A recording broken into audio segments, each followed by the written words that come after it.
Au cœur de l'Afrique centrale, le Cameroun et sa capitale économique Douala.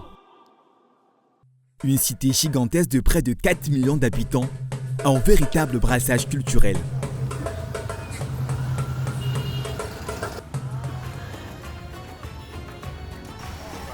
Chaque année, de milliers de personnes se préparent pour la célébration du Ramadan. À Niebel, quartier populaire, une effervescence se mêle entre tradition, modernité et culture.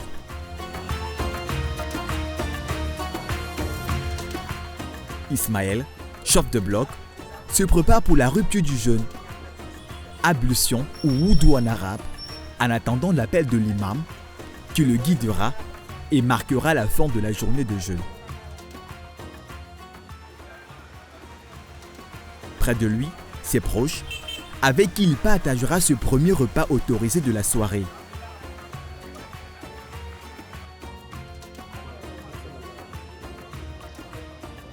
Devant eux, un plat de salade, après quelques fruits.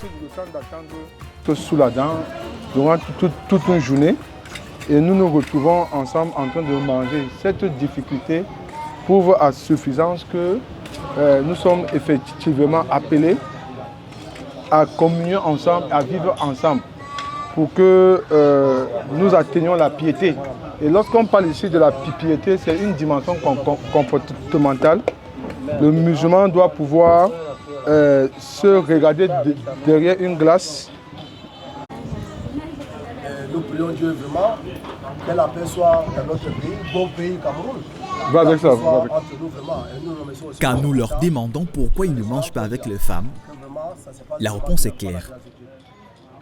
Les hommes viennent ici de partout. Et c'est quand nous nous retrouvons dans un cadre intime qu'on peut manger avec nos épouses. Ici, nous sommes sur une voie publique, nous sommes à la fada de la chefferie. Ce n'est que des hommes qui parlent entre eux, qui réfléchissent entre eux.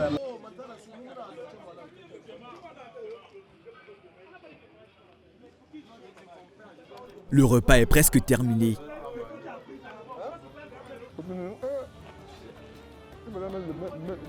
Le chef nous conduit dans son bureau pour un entretien plus calme. Avec lui, nous parlerons de presque tout. De l'islam, de sa mission dans le quartier et de sa profession.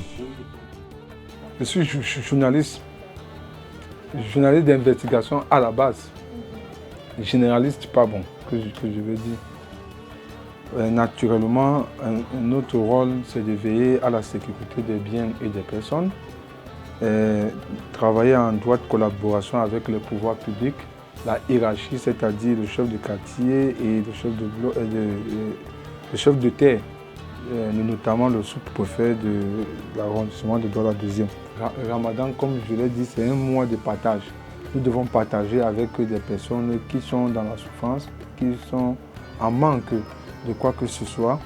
Nous devons également souvenir aux besoins des orphelins qui ne parviennent pas à avoir de quoi manger. Ce que la main droite donne, parfois la main gauche ne voit pas. Voilà, c'est très important de le dire.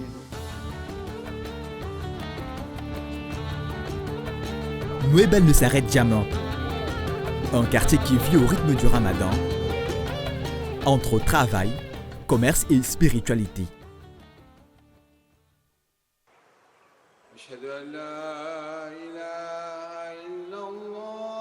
Le Ramadan, c'est aussi un mois de dons.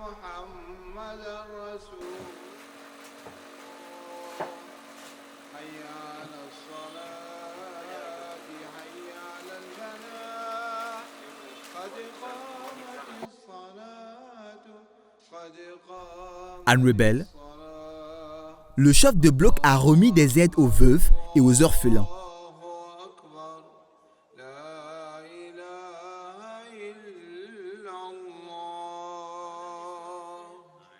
Un geste qui dépasse la charité, un lien tissé entre ceux qui donnent et ceux qui reçoivent.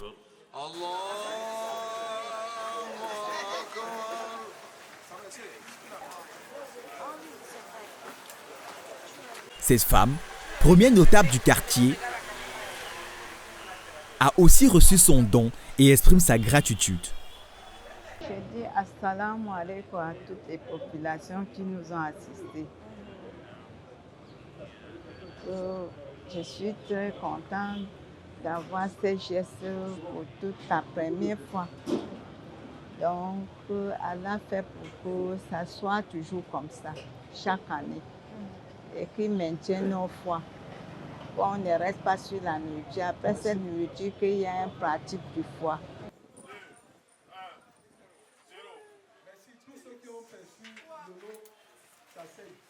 Après la remise des cadeaux, chacun rentre chez soi.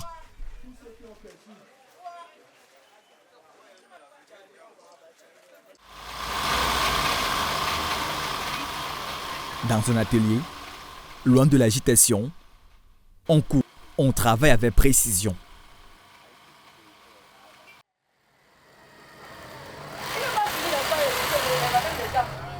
Chaque tenue est pensée pour ce moment précis.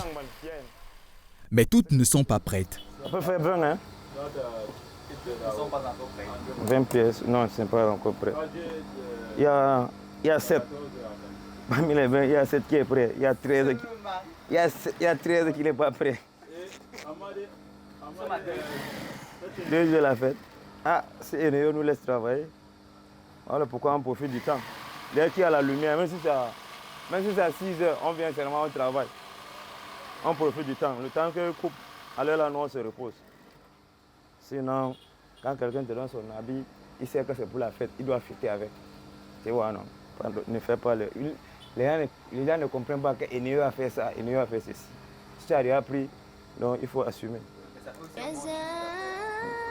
Ah, il paye quoi, non? Dans la boutique, à 2 jours de l'événement, les clients affluent. Comme ce monsieur qui vient passer sa commande. Après la prise des mesures, le rendez-vous de la remise de son vêtement est fixé.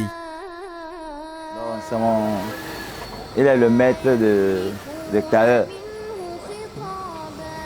Il va faire tout l'effort. Oui, pour me satisfaire. C'est ça.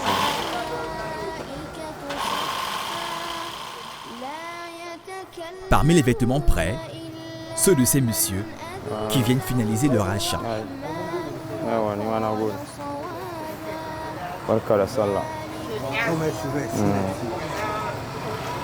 Dans l'atelier, les machines tournent à plein régime.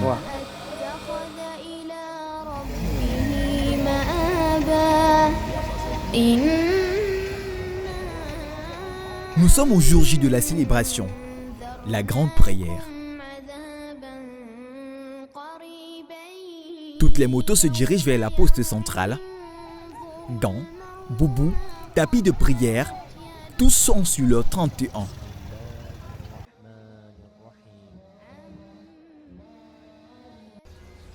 Le silence s'installe, puis d'une voix, la prière s'élève. Portée par l'écho des âmes rassemblées, un moment suspendu, un instant d'éternité.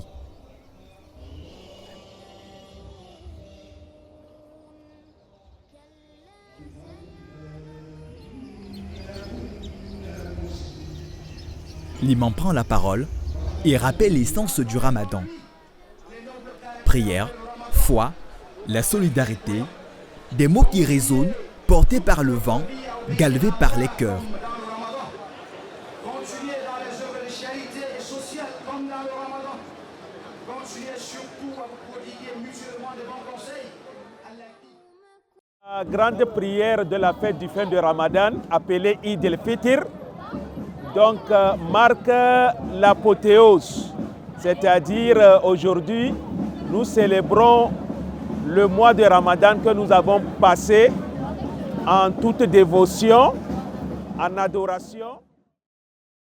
Puis, les visages s'illuminent, les enfants courent, les rues fusent, les photos sont prises.